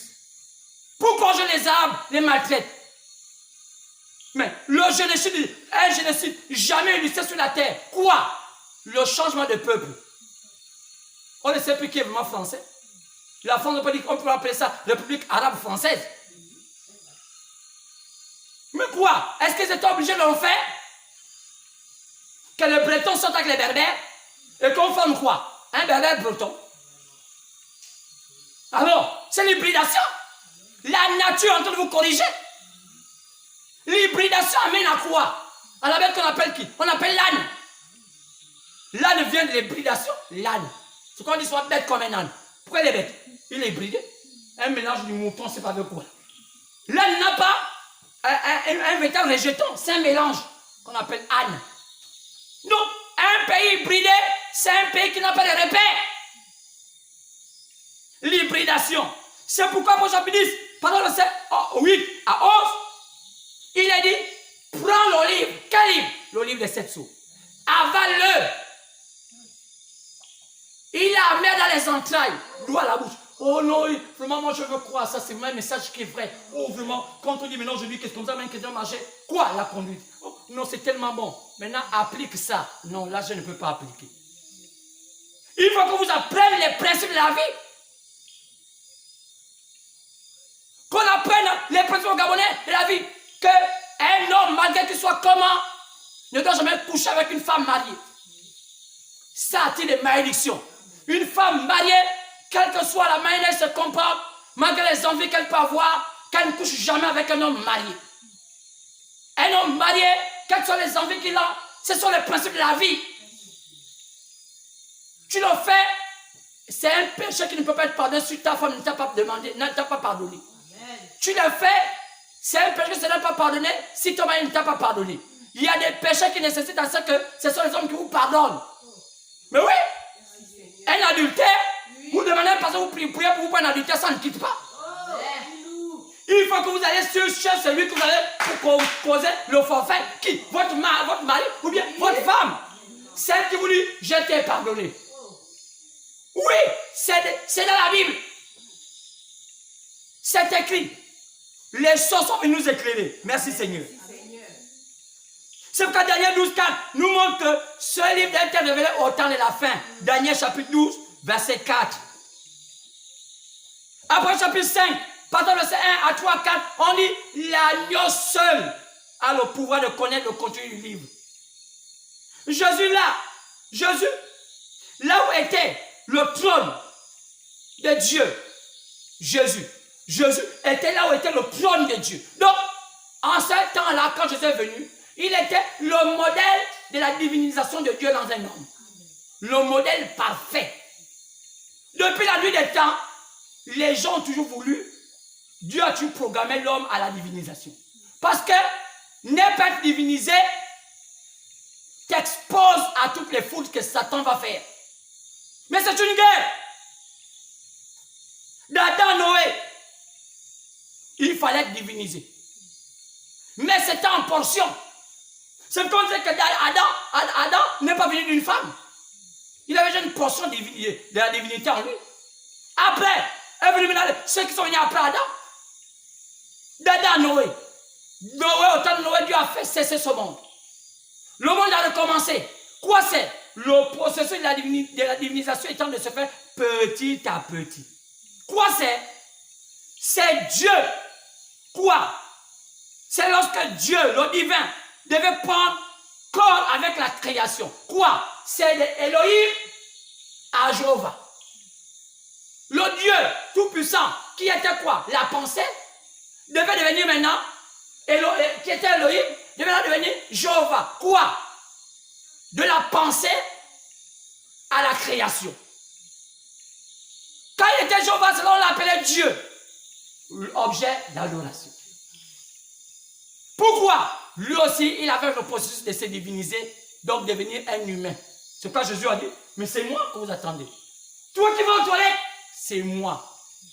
Toi qui pleures, c'est moi. Qu'est-ce que vous attendez de diviniser? Qu'est-ce qui se divinise? La chair? Non. L'esprit? Non. C'est la pensée parfaite de Dieu dans notre âme, contrôlant notre esprit, contrôlant nos actions, même dans la chair. Car l'homme fait en toi. L'âme au plus profond de nous. L'esprit après nous voyons la chair. Mais quel a tout le contrôle de l'homme? Qu'est-ce qui donne les idées à l'homme de faire tout ce qu'il fait lorsque je parle aujourd'hui? Mais c'est mon âme. Même quand vos églises vous disent que c'est l'esprit. Ils apprennent la théologie du l'esprit. Une cacophonie, ils savent même comment quantifier l'esprit, quantifier l'âme, quantifier la chair. Il y a trop de brouillons. Comment on peut mettre l'esprit à la place de l'âme? Et vous appelez ça des pasteurs. Qui les a appris au mensonge comme ça? Mais leur père. Quand vous voyez un pasteur vous dit que l'homme est fait de la chair, de l'âme et de l'esprit. Tu parles de l'âme où? En deuxième position. L'âme c'est quoi? Bon, mais l'âme c'est une pensée spirituelle. Laissez celui à qui on donne mandat. Jean 16, 12. Jean que je vais vous dire. Mais le consolateur, la troisième fonction, après la fonction du Fils, quand il y avait la fonction du Père par Moïse, la fonction du Fils par Jésus. Mais celui qui vient au temps de la fin, il va avoir la fonction du Saint-Esprit. Celui qui va me connaître toute la vérité. Jean 16, 12. Lisez. Le Saint-Esprit devait être c'est une fonction. C'est un attribut de Dieu pour accomplir son plan sur la terre. Quoi? Le Saint-Esprit. Car le messager du temps de la fin est censé être le messager du Saint-Esprit. Donc William Branham, son ministère, c'est le ministère du Saint-Esprit. Oh! Oh, je suis ravi d'écouter cela. Donc c'est pourquoi Jésus, là où était le trône de Dieu, c'était Jésus qui était le trône de Dieu. Maintenant, désormais, le trône de Jésus qui doit vaincre la Odyssée doit être les élus. Quoi? Là où la parole de Dieu est venue, la parole ne vient qu'aux élus. Ça ne vient pas tout le monde. Ça vient. Quand la pluie tombe, ça tombe sur les bons comme sur les mauvais. Maintenant chacun a pousse selon maintenant sa nature. Vous avez déjà vu le manguier devenir orangé? Attends, les élus vont devenir élus. La pluie tombe, mais chacun démontre sa vraie nature. Pourquoi il y a dans les églises? Qu'est-ce que ça appelle le système là? C'est leur vraie nature. On vient à mon église. Quelle église? Parce que je connais que l'église est mystique, l'église de Christ est mystique. Mais là, ton église, c'est quelle église? Oh, mon église. Donc tu es l'enfant de Satan. Parce que c'est Satan qui a plusieurs églises. À mon boîte, pas toi, il fait ça pourquoi? Ce sont des pièges, comme quelqu'un qui est un bon piégeur. Un faux piégeur, mais souvent beaucoup de pièges, parce que c'est que là, au moins sur 100 pièges, il y a au moins un qui va gagner. Mais un vieux piégeur, il met seulement deux. Ça va tomber à coup sûr. Il connaît le plan. Alors, c'est pourquoi Jésus disait, si mes paroles demeurent en vous, Jean 15, verset 1 au verset 9. Et ça devait demeurer en vous. Mais quelle parole? Avant, c'était en miniature. Mais quand ça vient dans le sceau, c'est en plénitude.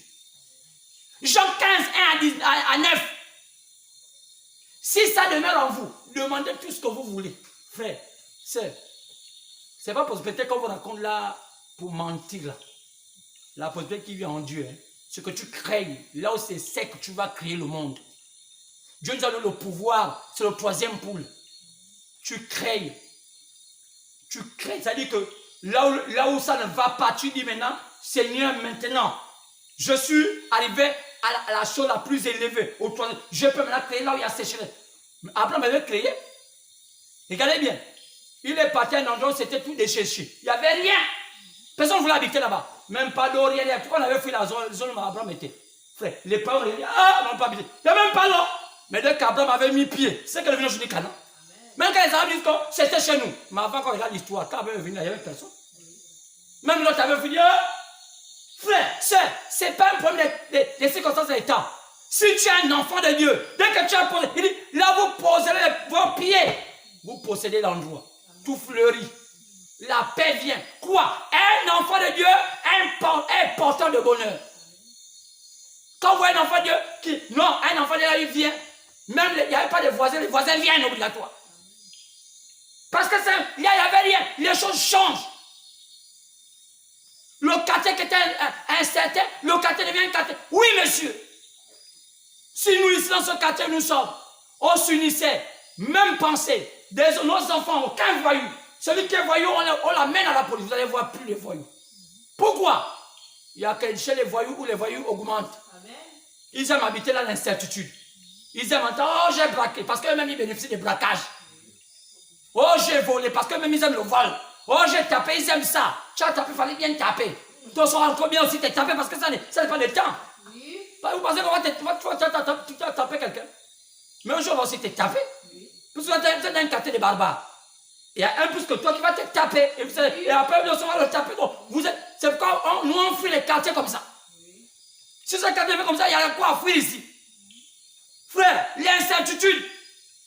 Si c'est pas devant en vous. Jean 14, 8 à 14. Lisez ça. Je n'ai pas le temps. Le Seigneur dit aux apôtres, allez m'attendre à Jérusalem jusqu'à ce que la puissance descende. En ce temps-là, les apôtres devaient attendre Jésus. Ou à un lieu sûr, à la Jérusalem. La Jérusalem d'aujourd'hui, c'est le message du temps de la fin. Amen. Jésus avait les apôtres, allez m'attendre jusqu'à ce qu'il partait les recommandations de Jésus. Jusqu'à ce que la chose descende. Quoi c'est? La puissance. Il prie encore, il cherchait les demandes encore par l'onction de Jésus. Mais il fallait que Jésus ne soit plus là. Quoi? Il fallait qu'on les divinise. Acte 1. Allez m'attendre. Jusqu'à ce que cette puissance descende en vous. Oh! Les apôtres avaient le devoir d'aller attendre Jésus.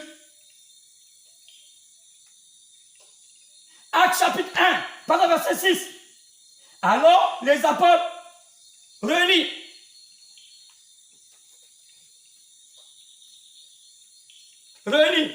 Lui demandaient, Seigneur, est-ce le temps que tu vas rétablir le royaume d'Israël?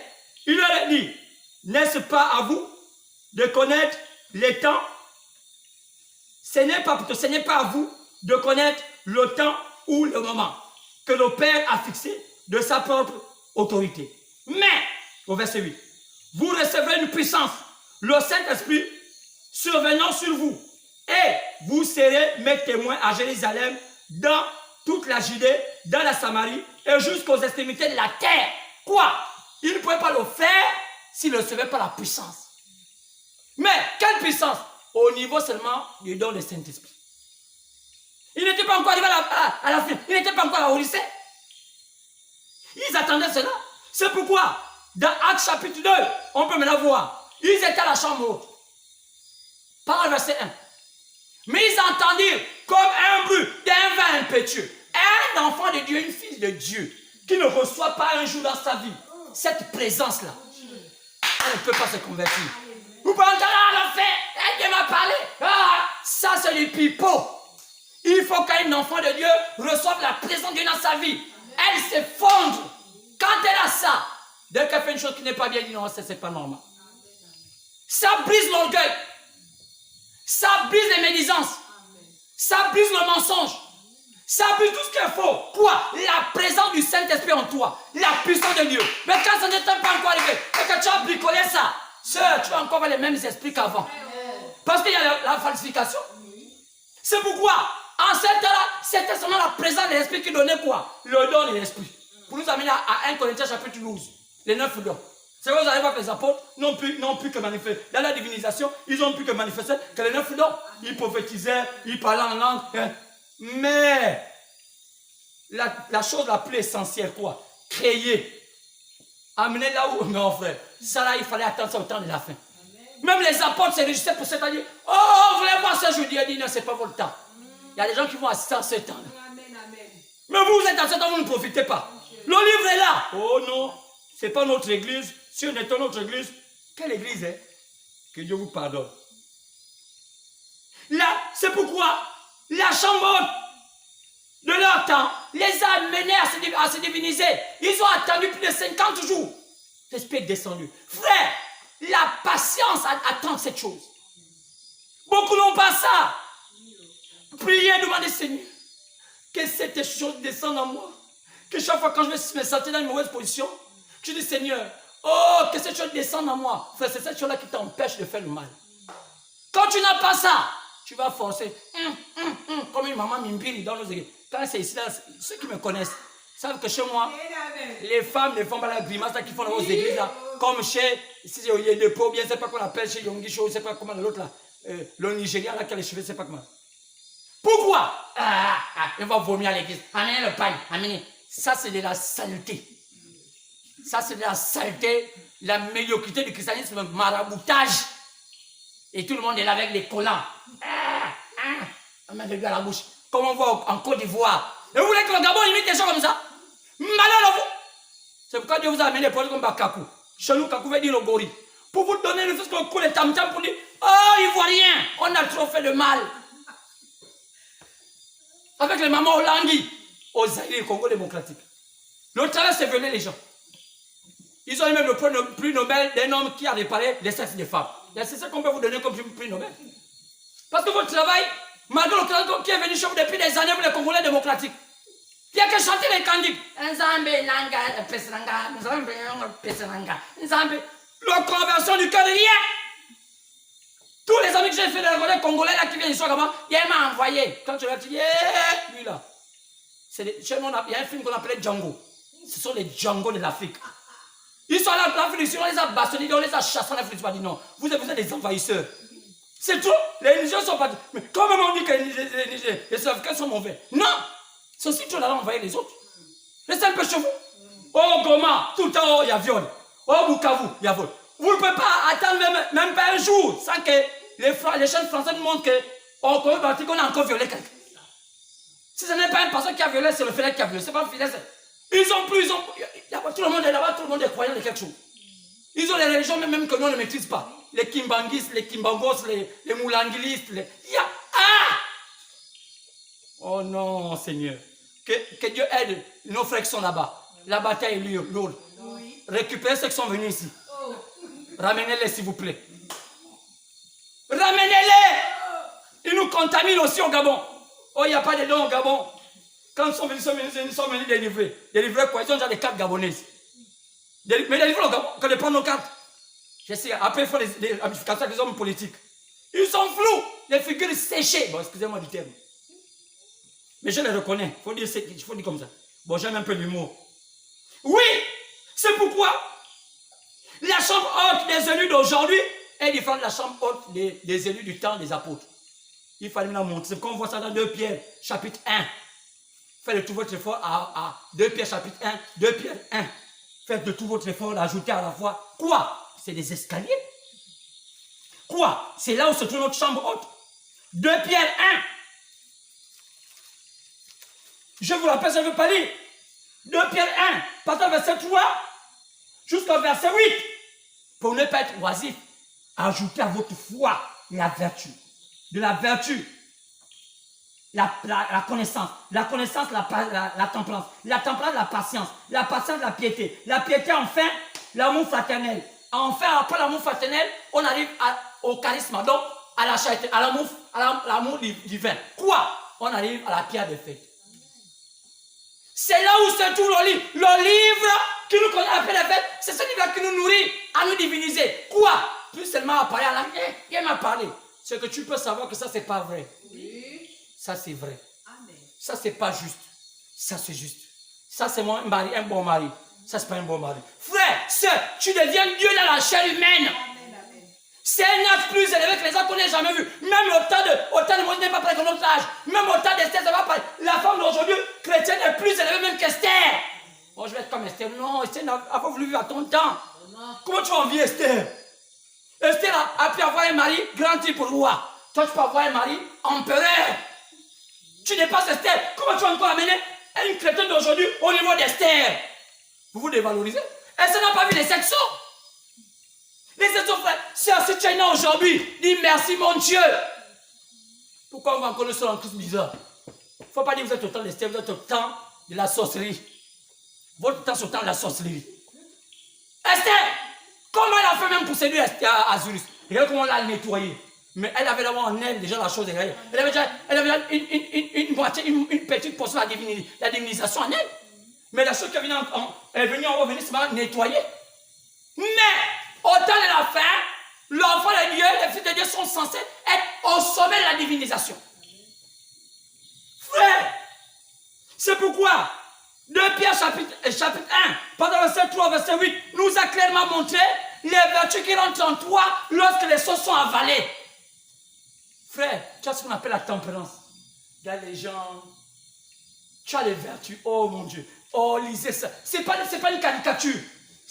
On ne force pas. Là, maintenant, j'ai les vertus. Non. Oh, demain, j'ai la tempérance. Je ne me fâche pas. Là, j'ai la oh, c'est pas les films ici. Les gens, oh non. Aujourd'hui, je ne me fâche pas. J'ai la tempérance. Ah, j'ai entendu comme dans les églises. Même le pasteur, oh, j'ai eu beaucoup de tempérance. Pasteur, c'est pas ça. C'est pas tu vois l'anniversaire. Bon, là, j'ai vu, c'est bien. Non. Avant l'olive, les choses viennent seules. Tu veux te fâcher, tu ne te fâches pas. Mais qu'est-ce que c'est ramolli? L'olive que tu as avalé. Quand tu l'avales, quand tu l'avales, même si tu retires contre toi, tu ne sais pas comment tu es là, tu les regardes. Tu as vu même dit, Seigneur, j'ai envie de me fâcher, l'esprit mauvais en moi. Les sortes même bloqué, le mauvais esprit est à côté. Oui. Comme quand le cortège du président arrive. Oui. Il y a un homme qui dit, non, c'est faux, moi je vais agir. La sécurité vient dire, ah, on t'attend fou. Il y a un là qu'on avait fait ça, il voulait embrouiller. Oh non, moi le président, je traverse. Eh, mon petit, tu traverses où attends. On a pris le pistolet, on a tiré à côté. Toum. Quand il entend la détonation du pistolet, toum. Il est venu hypnotiser. Je ne traverse plus. Mais ce sont les secondaires, les démons. On doit les neutraliser. Amen. Frère, notre chair a du mal à comprendre la chose. Oui. Il faut que les démons soient neutralisés en toi. Amen. Donc, notre chambre haute, c'est quoi? La pierre de fête. Amen. Là où l'épouse est nourrie. Là où l'épouse est mûrie. Le blé devient fort. Prête à former quoi? La bonne bouillie pour faire grossir l'enfant. Oh là là. Amen. Oh, tout était là. La chambre haute avait conduit les apôtres à leur époque où? Au 9 dons. Mais nos chambre haute d'aujourd'hui nous amène quoi? À la pierre de fête où? Nous conduit à la divinisation. Quoi? À la statue d'un homme parfait. Tu deviens parfaite, ma soeur. Quand un homme a un bon cœur, hein, à Dieu en lui, même le visage brille. Tu vas mettre de moins en moins l'envie. Mais quand tu vois une femme qui met toujours les pémangada, tout il faut dire que hey, ça c'est une momie, elle est morte. Quand tu as des soeurs qui mettent beaucoup les produits au corps, là, elles n'ont pas la vie en elles. Mais quand tu as la vie en toi, tu as moins de produits. Dès que tu mets un peu comme ça, la nature te dit que non, sœur, tu brilles. Même tes dents sont divinisées. Jésus était divinisé même jusqu'aux dents. Est-ce que les dents peuvent être divines? Ça, on ne sait plus, non? Ça, c'est lâché. Mais comment Jésus aussi même jusqu'aux dents était divin? Mais frère, la divinité est en lui. Oui. C'est la divinité en toi. La dent qui porte la divinité devient quoi? Oui. La divinité. Amen. Donc, toi aussi, même ton souvenir devient divin. Sœur, même ton souvenir. Oh, est-ce que tu peux me dire Amen là où tu es? Amen. Amen. Oui, monsieur. Oui, madame. Nous sommes arrivés à la divinisation de l'homme. Quoi? C'est à la divinisation de l'homme. C'est ce qui nous donne le pouvoir de manipuler les âmes spirituelles parlées dans Éphésiens 6. Tu ne peux pas manipuler les âmes spirituelles d'Éphésiens 6 si tu n'as pas été divinisé. C'est le problème avec l'histoire des âmes. Oh non, prenez pour une épée. C'est aussi maintenant, c'est comme dans la Nivaki. Là, j'ai l'épée. Là, j'ai l'épée. Quelle épée? Oh papa, l'épée. Il faut imaginer que tu as une épée. Ah! Tu as dépassé prêcher comme ça. Oh, tu vas être riche, imagine que tu as l'argent. Ça fait beaucoup de chrétiens, des voleurs. Quand tu imagines que tu as l'argent, tu n'en as pas. Mais enfin, quand tu as un billet tombé, même quand tu vois quelqu'un tomber, tu as vu même tomber. On lui dit, monsieur, il y a votre billet. Dès que tu arrives, ton épée là, c'est le pied qui bloque le pot billet. Mais là, ça c'est Dieu qui t'a fait ça. Non, le vol. Pourquoi? Parce que le pasteur t'a dit que, imagine que tu as beaucoup d'argent. Oh, tu ne peux pas réussir si tu n'imagines pas. Ah bon? L'imagination n'est pas vérité. Il faut se mêler les principes. Donc, les pasteurs vous disent, oh, quand tu imagines, si tu n'en as pas beaucoup, frère, rêver n'est pas réalité. Amen. Toutes les personnes qui ont eu des moyens n'ont pas d'abord rêvé comme ça. Rêver, c'est pas comme on rêve, quand on rêve, j'ai beaucoup d'argent, non. Il réfléchit qu'à temps. Bon, maintenant, là, il faut que j'essaie de trouver une moyen. Il projette une pensée. Parce qu'il faut faire attention. Si tu dis que tu rêves seulement, sans pourtant projeter une pensée, concrétiser l'affaire là, ça ne marchera pas. Non, je rêve, tu finiras par voler. Parce que moi, tu vois, ça te rend paresseux. Les rêveurs, ce sont ces gens qui dorment. Les gens ont des rêves. Ah, là, j'ai rêvé hier que j'avais une grosse voiture. Demain, il dort encore. J'ai rêvé que j'ai déjà une villa. Demain, attends, qui va donner la villa là? Mais hier, j'ai beaucoup rêvé. Oh Dieu. Donc, c'est pourquoi beaucoup de chrétiens, parfois, quand ils marchent, ils s'attendent même. Parfois, c'est pourquoi ils aiment habiter dans où il y a des voleurs. Parce qu'ils se disent que quand le voleur vole, peut-être par la chance, le voleur va jeter un billet, laissons l'argent dans le toit. Quand l'argent tombe, ah, c'est arrivé. Alors que parfois, c'est une bête qui est tombée là-bas. Quand il regarde, c'est parfois un lézard. Oh, ce n'est pas le billet d'argent. Quoi? Parce qu'on t'a appris à dire rêve. Pour rêver, il faut concrétiser. Oh, j'ai voulu vous montrer là où William Branham nous positionne ces choses. Comme aujourd'hui, ce soit un peu court. Dimanche, ce sera encore plus long. Là, je vais vous prendre le prophète du temps de la fin qui vous amène à montrer quand un homme se divinise. Quelles sont ses attitudes? Quelles sont ses réactions? Qu'est-ce qu'il fait? Oh, quoi? Il suit maintenant l'ordre. Il y a une doctrine qui est en lui. Il y a un ordre de persévérance, comment on doit adorer. Et il y a une conduite. Quand ces trois choses-là s'harmonisent, et que la divinité est en toi, frère, aucune chose ne peut t'empêcher de réussir. Même si tu n'as pas l'enfant, tu peux dire maintenant, moi, telle dame, je suis avec tel monsieur, il me donne un bébé. Sœur, même si tu n'es même pas ton mari, il va te pomper un bébé. Ah oui, ça dépend, c'est toi qui assume qui va accoucher de toi. Dieu l'enfant. C'est pas lui, Dieu. Lui, comme tu as demandé à aller pomper, Agar a eu un bébé sans que c'était son mari. Le bébé, mais elle a eu un bébé. Donc, frère, revenons dimanche. Dieu va nous assister. Amen. Dieu n'a pas changé. Il est le même hier, aujourd'hui, éternellement. appelle ton frère, appelle ta soeur, appelle ta connaissance. Envoyez le message pour dire, l'heure est venue. Le grand combat est venu. Le temps de Daniel est en train de se manifester. Le temps d'Esther est en train de se manifester. Moi, je sais qu'à l'Odyssée, je vaincrai. Car j'ai les armes et je sais les manipuler. Et pour les avoir, je la tête où? À la chambre haute de mon temps. La chambre haute de mon temps, c'est où? C'est lorsque je suis dans la pierre des fêtes. Je dois me nourrir une nourriture spéciale, quoi? Les 7 seaux. Le caillou blanc. Oh là là, est-ce que tu peux l'écouter? Que Dieu te bénisse, dors bien. Shalom à toi.